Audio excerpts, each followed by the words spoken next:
Hello, and welcome to Resistance Rangers on the Air, Shutdown Edition, your one-stop shop for all things celebrating public lands while resisting fascism. Who are the Resistance Rangers? We are a community of off-duty, anonymous park rangers rallying to save your public lands. I'm your host, Partly Cloudy, and on this episode of Resistance Rangers Radio, we're bringing you some of the questions and answers from the Ask Me Anything, or AMA, that our rangers did on Reddit and Instagram on October 3rd. We're going to follow it up with a couple of stories from rangers who went through the same thing back in 2018-2019. Let's get into it. You're listening to Resistance Rangers on the Air. This podcast is produced by Resistance Rangers, a grassroots volunteer collective. The views expressed here are those of the host and guests who may or may not be current employees, speaking solely in their personal capacities.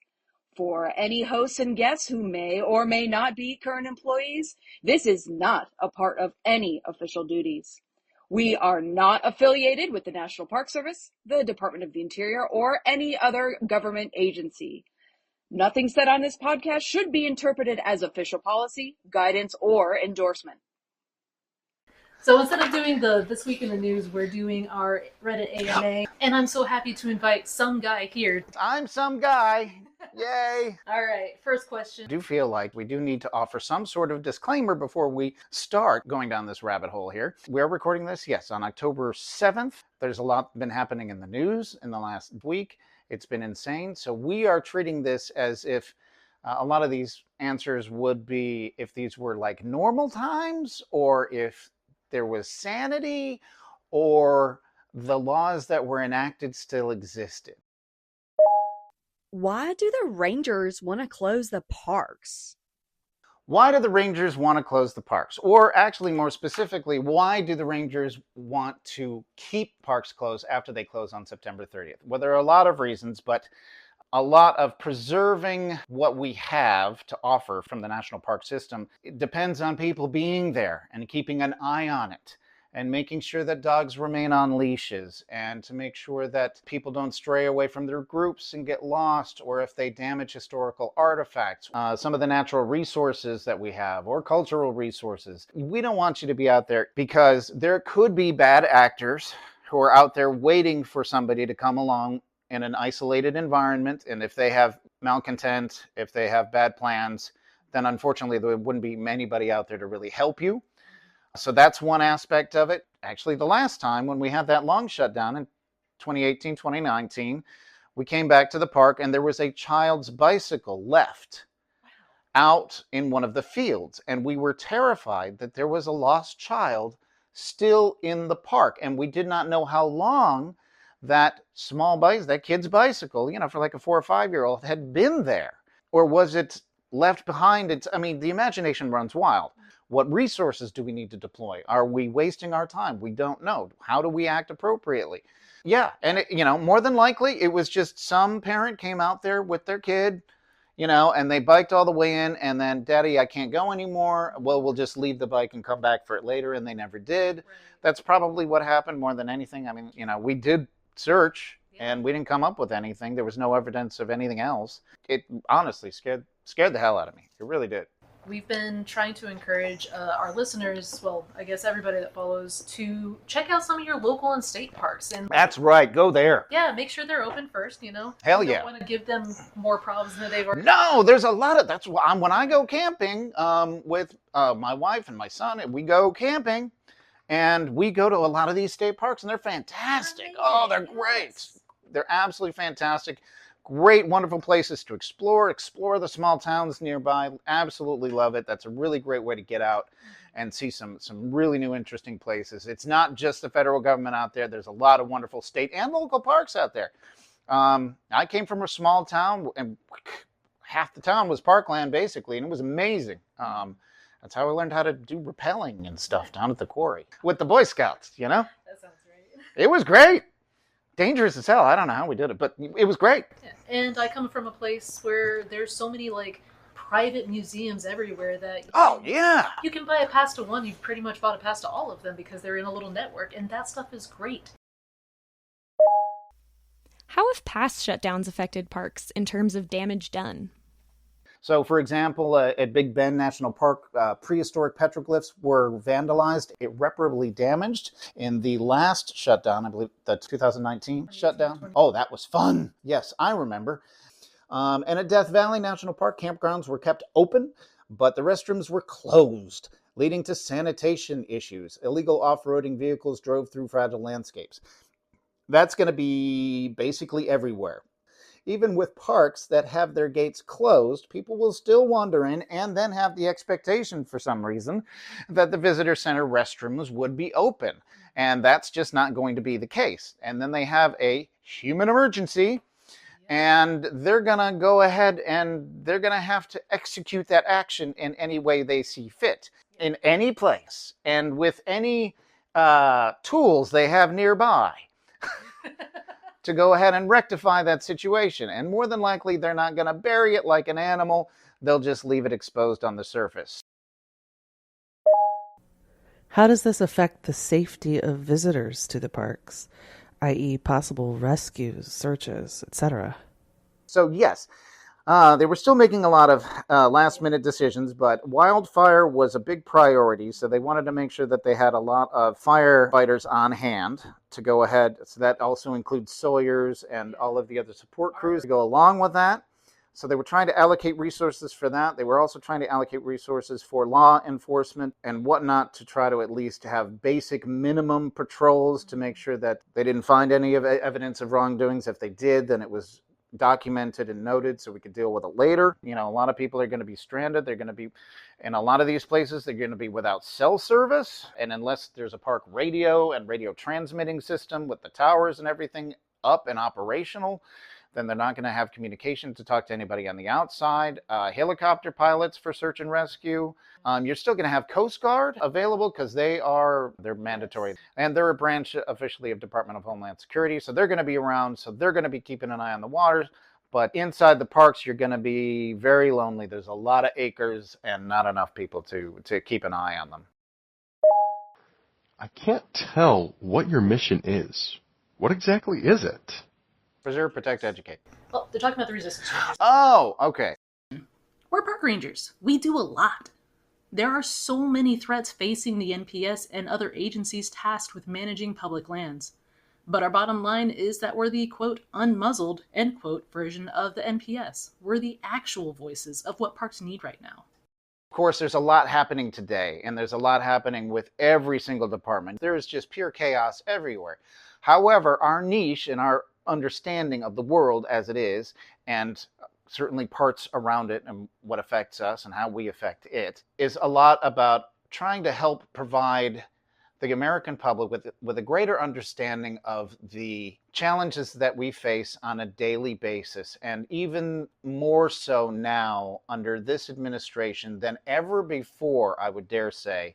These challenges are extremely realistic and I dare say, and very much in danger of losing the whole National Park Service right now. We are so dire and under threat right now from so many different avenues.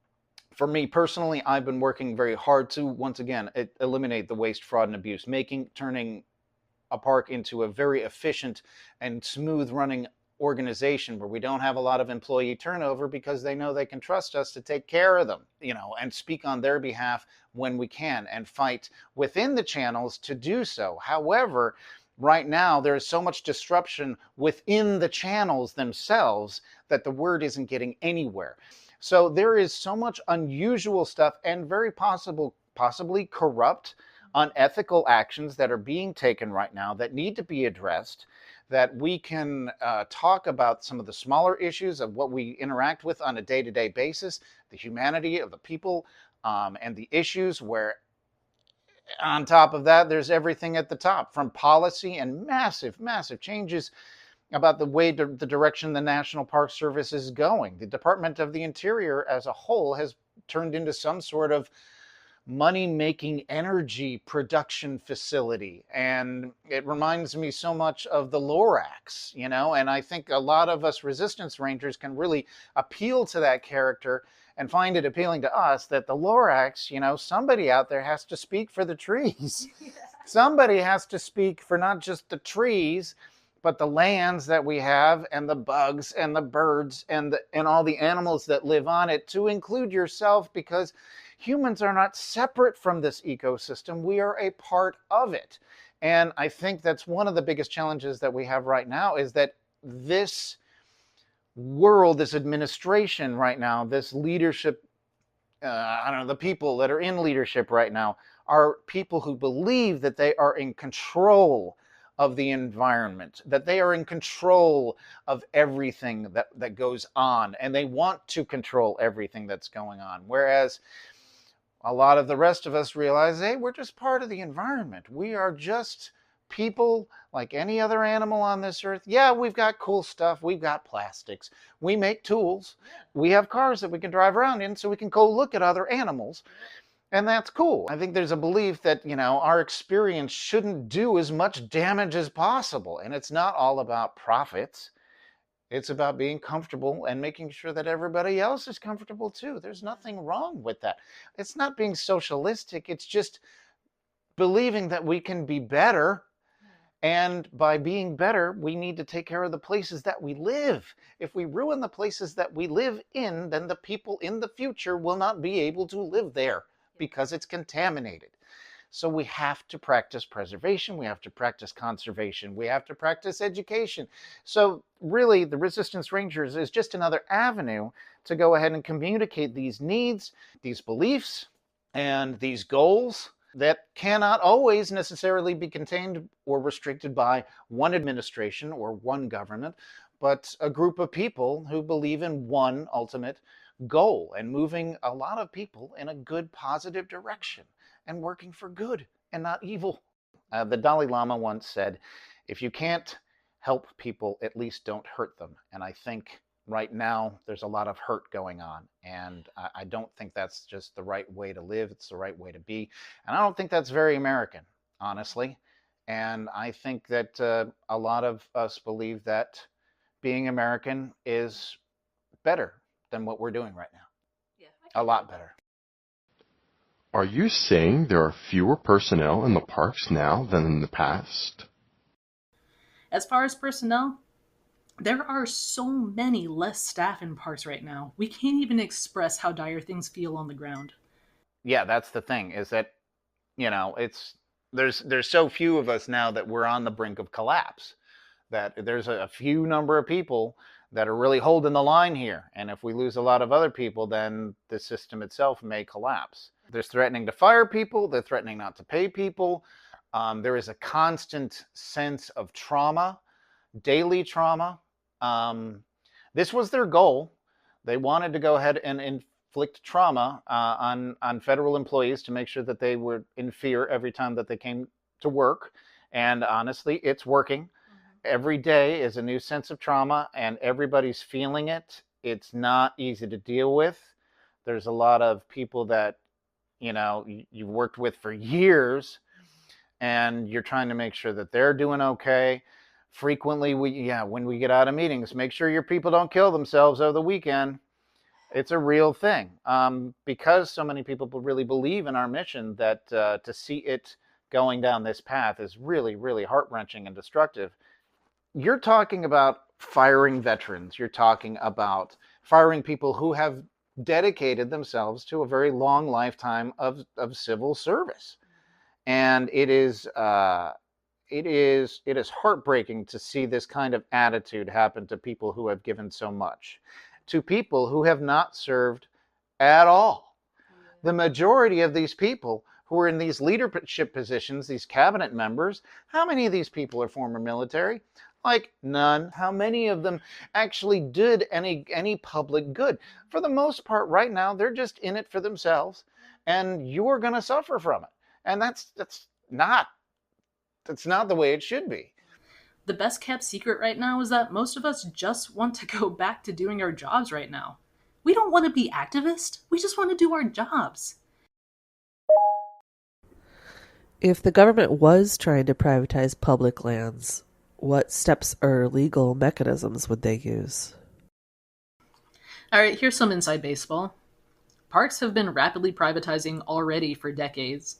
Like, this is already happening a lot, and the shutdown's only going to make it worse. At some parks, concessionaires and park partners run visitor centers because parks don't have enough rangers. And often interns are giving ranger talks because there's not enough permanent park staff. Overall, this is going to look like a continuation of current trends, extending the federal hiring freeze to push parks to hire even more contractors or park partners, normalizing having non-federal staff in visitor centers or leading programs, outsourcing critical jobs or infrastructure to private companies, so on and so forth. Like, we have already normalized this, and people are getting used to this, and the Department of the Interior is going to continue to say it's already working this way visually. Let's keep doing it. Why do we really need our rangers? You know why. You know. The privatization, turning like Carlsbad Caverns and turning that over into some corporate conglomerate as a tax write-off or something. The thing is that once these public lands are turned over, and that's why Teddy Roosevelt and all of these other critical leaders in the National Park Service development protected these natural resources and these areas, is because they wanted to make sure that they weren't turned into capitalist refuges and they weren't exploited. So it's up to the National Park Service and our people to go ahead and maintain the integrity of the story and make sure that it's told properly and told well. We're not going to go ahead and pull on this one ghost story and then turn this into some kind of ghost story mecca type of thing and try to sell you every little piece of merchandise that goes along with it. That's not what we're about. You know, we're trying to make sure at the Grand Canyon there isn't like a Trump hotel that's built there that's 16 stories, that's blocking the wind so the condors can't fly, and everybody up there is on their beautiful balconies is throwing the trash out, and it just turns the big ditch, as we call it in the National Park Service, the Grand Canyon, into a giant trash fill. So that's what we're trying to do, is to make sure that these places remain beautiful, they remain pristine as much as humanly possible. Now, when you go ahead and you sell them off to go ahead and mine materials, strip mining, which we know is devastating to the natural environment and all the animal and the whole ecosystem that surrounds it. You've got that, okay, yes, petroleum resources, okay, great. But you know what? We were saving those for later, and we were moving in this whole new direction of wind farms and shit, because Scotland, I don't know if you read this, but Scotland just a couple months ago just ran their entire country for 12 days entirely on wind power, wind generation. You know, those things that our current president doesn't like to see off the coast of his golf course. That was powered their entire country by wind for 12 days. You didn't need any fossil fuels, nothing, to power the whole goddamn country. So these new resources are available, and they are efficient. They are becoming much more economical, and we were on a really great way to make sure that we were moving in that direction. However, we're now taking a huge step back, selling off public land so that it can be exploited, mined, drilled, and every resource stripped from it without archaeological tests, without natural resource investigations to see what the environmental impact is going to be on this area once this happens. No, as a matter of fact, during this shutdown, the people who are still working are the people who are processing the permits for this new petroleum drilling exercises and for these companies that will make billions off of public lands. The point is that these resources that were public are being sold to private individuals who will be making billions and billions and billions of dollars off of a small investment to buy the land. And the American people will lose out on so many different levels, either by profit or by natural resource that is completely gone, and the view shed, or the sound that's going to be caused by the people living nearby as these people start drilling away. Yes, they're going to harvest the resources that were the property of the people. They're going to very typically underpay their workers. They're very likely not going to be unionized, so they're not going to have a voice. You're really stepping back into the late 19th century, and we are moving into a full-on robber baron era. And these are large, huge conglomerates, or even just individuals who have amassed so much wealth that they can buy up all of the land. Public land should remain in the public trust. It was decided by a group of people, good and wise leaders, stewards, that these lands should be protected and maintained either for their natural resources or the environment or the ecosystems or the endangered animals that live there. But it was determined that this land should be protected, and it should stay protected. The situation has not changed that we need to go ahead and completely exploit these lands. The situation has not changed. They want you to believe it has changed because of this new AI thing that they want to do, but you can do both. You just need to do it responsibly. And that is not what's coming into play here.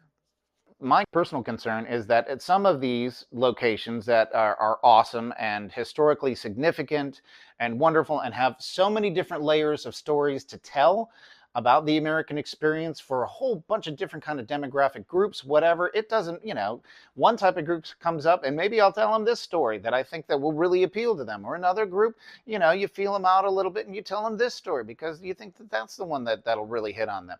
It depends. When you can do the one-on-one, when it's really slow, then you really have a great experience, and they can have a great experience with you. It's awesome. You can really have an excellent sharing and, melding of the minds, and it's wonderful, great stuff. But you can't always do that. But when you bring in the outside, when you bring in private companies, they're going to want to sell one particular story. They're going to want to sell it. And the thing is that in America these days, everything you do, you're being sold on everything. When you bring in a private enterprise, then you're going to move into like a theme park type of thing. So you could have some of these wonderful fortifications across the country, and all of a sudden they're turned into a haunted house, or they're turned into some sort of Six Flags theme park, and you're going to have like somebody standing out front in a Mickey Mouse outfit, or some sort of goofy costume or something like that. I'm not harshing on Disney. No, because they will sue me. But anyway, yeah, so somebody could stand out there, right, with a big bison, head and stuff like that, and come up with something to entertain the kiddies. Come on, kids, let's go. Only $5 for a photo. Yeah, exactly. That's the thing, and everything will be exploited. So, like, everything will be charged. Okay, you want to put on the Civil War uniform? That's just $5. Come on over here, little princess. You can dress up like a Southern belle. And and that's just enough. Okay, and the parents are going to hit up $5, $10, boom. And by the time you leave the place, instead of just paying your current $10 entrance fee or whatever, or, free for kids, whatever, age and under, you're going to spend hundreds and hundreds of dollars before you even get out of there. Now, what kind of experience is that going to be? It's going to be a short-sighted, shallow experience. They're going to tell you the stories that they probably made up in the back because those are the ones that would sell the best and get you to buy the most merch. But that's important to notice, that when you do privatize things, you move into exploitation, you're moving into capitalism, you're looking into profits, and then everything is geared towards making more profits. So every decision that's made, whatever integrity you had, will be gradually worn away towards making more money. So the ethics and the honesty and the truth of the American experience will be manipulated and perverted, if you will, into certain avenues and ways to get you to spend more money. And that is not what the National Park Service is about. The National Park Service protects, educates, and preserves. That's what we do. And it's for future generations. It's not just for us. It's for the kids. VIPs, or volunteers in parks, helping ease the burden for rangers right now, or being used by DOI to justify hiring freezes? We love our volunteers. Many of them have stuck with the parks for years through thick and thin, and we should not be asking them to cover for furloughed or fired rangers. The Department of the Interior will absolutely use volunteers as a band-aid, which will keep us from bleeding for today, but they can't be a long-term solution. They don't deserve that. VIPs are private citizens. They have their own lives. They're volunteers. And I would love to be old enough to be in that position where I could go ahead and volunteer my time to go ahead and help the parks and tell the stories or mow the lawns. God, the glory of mowing the lawn is a great thing to do at a national park. I'm telling you, it's fun. It's a wonderful experience. You just get out there and I'm just mowing. It is zen. You're right. Absolutely. Did the government give any rationale as to why they think it's a good idea to keep the national parks open during the shutdown, despite the clear damage and destruction from the last time they did this? Look, the Department of the Interior would love if the public turned a blind eye to impacts to park resources or the fact that rangers can't staff parks. This is all setting the stage for them to justify more staffing cuts and less protections for federal employees and public lands, which is why we're beating this drum so hard. Are you all involved with the unionization efforts? Unionizing the NPS is the most important and effective thing NPS workers can do. That should be the focus and effort of everyone. Unions are one of the strongest ways rangers can stand up and advocate for themselves. We'll describe ourselves as in cahoots with the union efforts, which are huge and expansive and include over 100 parks that are actively unionizing. We are celebrating with Yosemite and Sequoia Kings and Yellowstone and the National Capital Region for their big union wins, with many more to come. You can actually follow @UnionizeNPS for more. What happens to park rangers / park staff furloughed during this time? And what's the best thing we can do to support them? These National Park Service rangers already tragically underpaid, living paycheck to paycheck. So, and they're trying to raise families. They're trying to get an education. They're trying to better themselves. Same as you, taking extra classes. They're, working hard. They're driving back and forth to work every single day. They have a lot of life's curveballs thrown in their path all the time. Sometimes the job dries up. Sometimes you got a new administration who has different priorities and fires all the probationary people all in one day. The top 3 things that people can do to support national parks right now is putting a call into your representatives to stop the hiring freeze. There's a handy script. You can go to 5calls.org and look up the Public Lands Interior Department Workforce Act. You can also support Resistance Rangers on socials and spread the word that parks need rangers to protect them, educate the public, and keep things running, because resources will suffer without park staff. We have built a strong community of park employees who are supporting each other and fighting to protect our public lands. It's hard. That's so real. It's hard. The OMB manager, Russell Vaught, is deliberately terrorizing federal employees so they'll quit. But our community helps us help each other.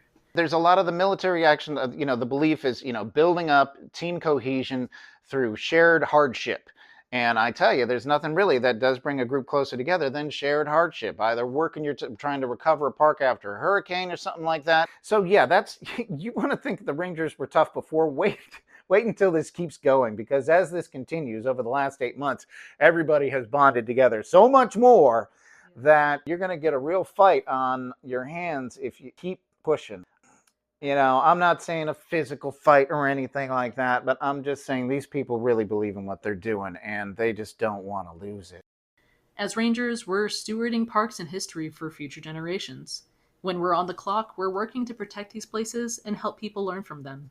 Off the clock, we're doing the same thing because our values are our North Star. To us, these places are worth protecting no matter what. Hope is not a lottery ticket that you can sit on the sofa and clutch, feeling lucky. It is an axe you break down doors with in an emergency. Hope should shove you out the door. And to hope is to give yourself to the future, and that commitment to the future is what makes the present inhabitable. Rebecca Solnit, thank you so much. Well, that's all the AMA we have for you now. We're going to go ahead and move along to some of the rangers that are old hats at this whole shutdown thing. Got a couple of stories and a little bit of advice. I've worked through the Obama shutdown in 2013 and the last Trump shutdown in 2018-2019. Under Obama, we shut all the way down. Even the National Mall was closed behind barricades. The superintendent made national news for standing her ground against a mob of angry Republican congresspeople trying to punch through the barriers.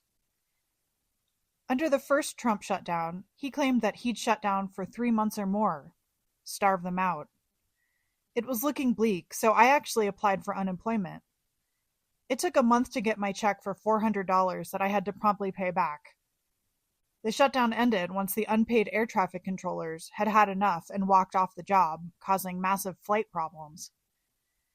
That's why, in March, I stopped paying into my retirement account beyond the match. I'd been trying to save for retirement, which meant that I was pretty much living paycheck to paycheck. But now that I've quit all but the matching contributions, I have enough of a buffer to get through 3 months if the Trump administration wants to push it that long. So what I'd recommend to all is to do the same and build up 3 to 6 months of expenses in a savings account for just such an occurrence. The bonus is that it'll allow me to buy a new-to-me used car if ours dies, or put a new roof on the house without taking a loan. Financial planners say to have a year's worth of buffer built up, but start small and see if you can funnel extras into a savings account for emergencies, such as this shutdown. In the 2018-2019 shutdown, I was fairly new to the National Park Service. The fall of 2018, I was interning with the NPS near my hometown after being unable to get a coveted winter seasonal job. But then I was contacted for a winter fees job across the country and accepted it. I was very excited for a new, extremely different experience from where I had lived and worked before, and the opportunity to keep developing my NPS career. I told my internship I'd be leaving early, accepted my tentative job offer, packed up my car, and began my self-funded road trip across the country to my new job. Little did I know, since I was new to the NPS, until you have an official offer letter, you don't have confirmed employment or housing. Uh-oh. As the shutdown dragged on and I barely was able to get in touch with anyone at my new job, I slowed down my road trip. I camped and couch surfed, living on the cheap. Ultimately, though, I still ended up in the same place where I was supposed to work, hoping that the shutdown would be lifted. By some miracle, there were mutual friends that lived there that very kindly took me in while I was both homeless and unemployed due to the shutdown. I was able to find some under-the-table work and eked by until finally the government reopened, when I was finally able to start working and move into my housing. But I ended up with a very abbreviated season, no back pay, and learned a very important lesson. I was very fortunate thanks to wonderful friends and to some degree pure luck. Otherwise, it would not have turned out so well. My takeaway is that friends and family are invaluable, kindness and generosity go such a long way, and never travel to a new job without an official offer letter. During the 35-day shutdown in December 2018 and January 2019, I was living alone in a 2-bedroom apartment in South Central Kentucky. I had just moved to a new park about 2 months before. It was my first time being a permanent government employee. Being alone, I was able to establish a simple routine involving batch cooking, running about 5 miles a day, naps, and phone calls. I also had a VCR and watched lots of old movies during that time. I don't remember much of it, honestly, except I was really depressed and tried really hard not to spend all my money. My husband and I were long distance at the time, and right around day 25 we decided he would drive from Nevada and I would drive from Kentucky. We would meet in the middle in Kansas. Both of us being federal employees, it was a gamble to go on the road and have a short weekend-long vacation in the middle of winter in a town with no attractions. But it was good to see him and not be alone. The worst part was the uncertainty. If I had known the shutdown would last over a month, I would have visited friends and family to distract myself. But every day I had to stay home and watch the news, waiting for the vote. That would mean I had to be back in the office the very next day. This time, I'm allowing myself more freedom. I am taking trips and visiting people to fill my cup. God knows I need it. If the shutdown happens to end when I'm out of town, I will allow myself a few days of leave to come home on my own timeline. I will not allow my life to be further hijacked and dictated by this administration.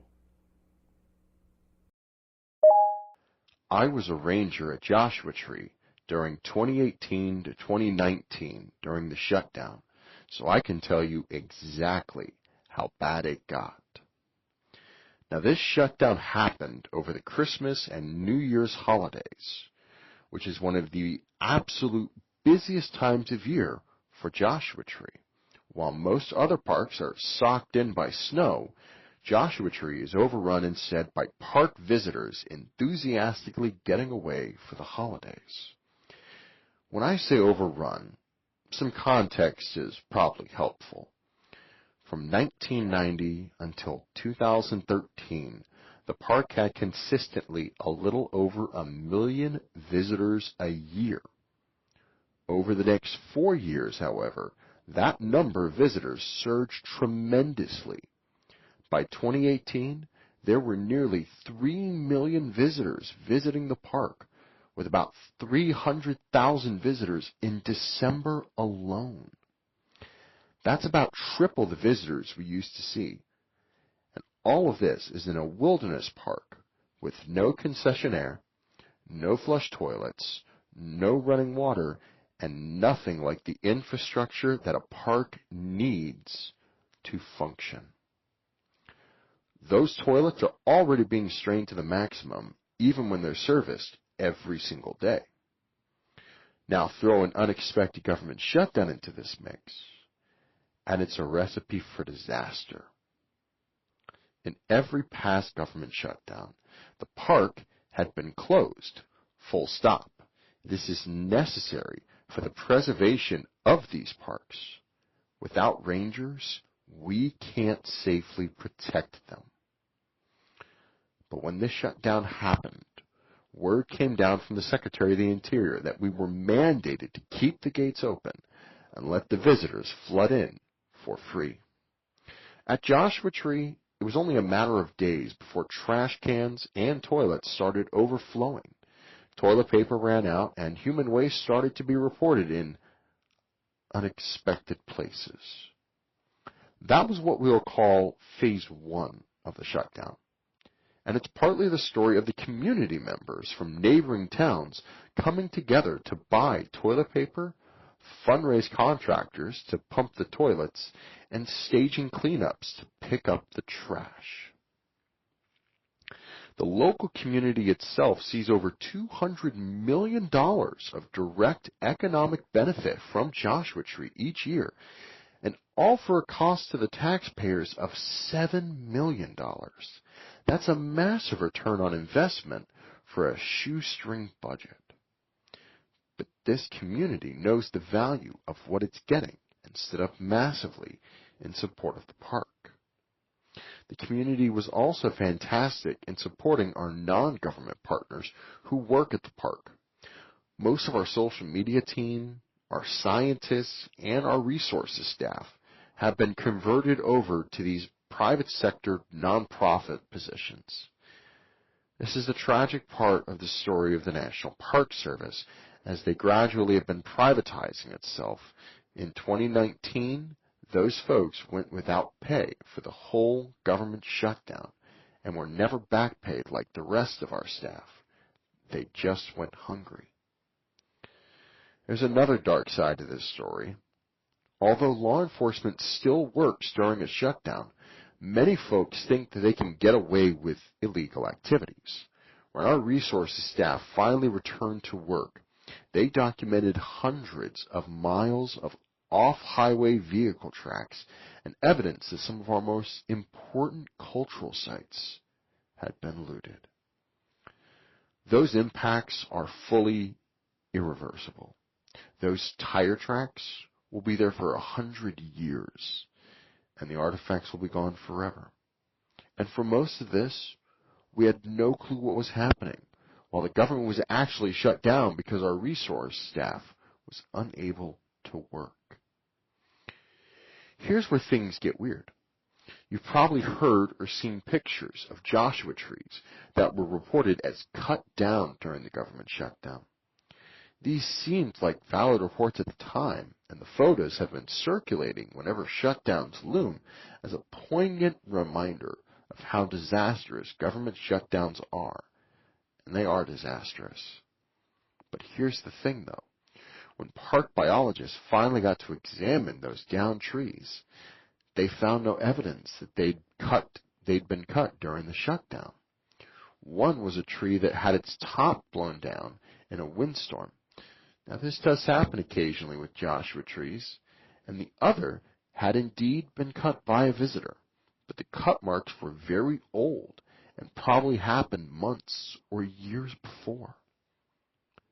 The lesson from this is that when the people whose job it is to protect our precious resources are out of work, our Joshua tree biologists and our archaeologists or our tortoise biologists and many more, we actually don't have a clue what's going on with those resources.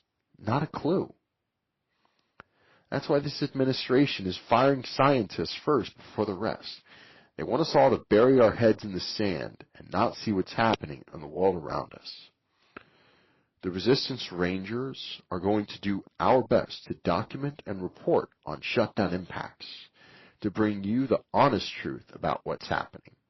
But don't be surprised if most of those impacts aren't found until our Rangers are back working again, and we might not ever know the worst of it.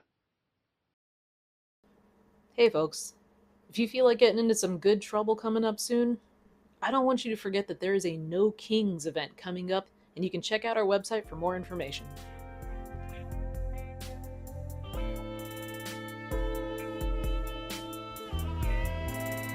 Thank you for listening to Resistance Rangers on the Air. We collect breaking news and stories from the front lines of the resistance, fact check and filter everything through the lens of our experiences with public lands. You may not know that there are laws, rules, and traditions that have long prevented rangers and other civil servants from speaking out. Through our collective anonymity, we speak for those who can't. For more info, check out our website and socials linked in the show notes. Leave no trace and Ranger on. Please note that any views or opinions expressed in this program are solely those of the hosts and do not represent those of the National Park Service or Department of the Interior.